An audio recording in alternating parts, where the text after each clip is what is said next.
court for decades. This is Outnumbered. I'm Harris Faulkner. Happy summer. Here today, another slice of summer. Melissa Francis, Republican strategist and senior fellow for the Independent Women's Voice, Lisa Boothe, also bringing some plum summer. Thank you. Host of Kennedy on the Fox Business Network, and always great to see Miss Kennedy. Join us. And Weekend at Bernie's. Oh my goodness. All right, President, how much should they be against a pick before it's happened? Because might there be one of them that they could get behind?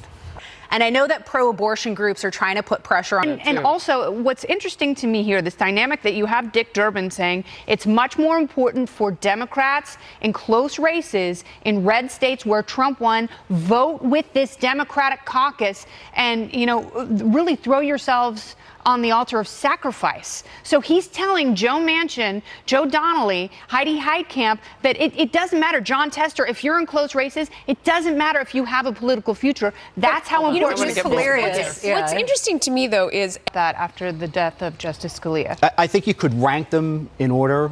Probably Barrett at the top, and we don't know enough about Hardiman, to my mind. But I think as for the other three, you could, whoever said you could throw a dart and end up with a great judge, I think that's true. And I think the court will be the better for it, because you have to consider not only. The biggest concern is if you appoint someone to the Supreme Court thinking that they are of one mind philosophically, and then they completely shift, like Souter or Stevens, Right. or even Kennedy to some degree. Right. How do you, what's more important of an insurance policy? Having someone with a long list of opinions behind them, or someone who is fairly fresh? Yeah, I think that's a great question. And that's why I disagree with, well, I think there's certainly evidence that about collusion.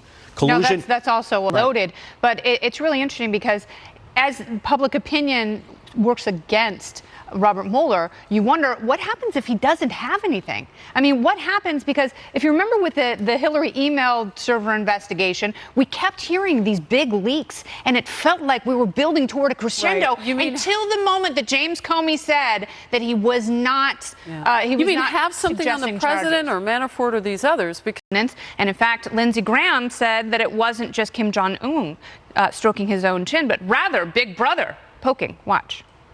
Agencies, maybe officials of other governments, and they're probably concerned about all of that.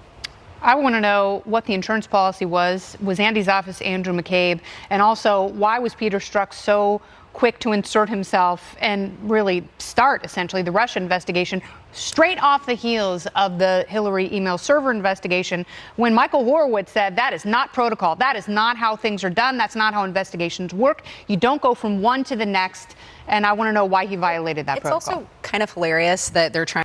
thank you so much to Andrew McCarthy. You were awesome. Noon Eastern tomorrow on the couch. For now, here's Harris.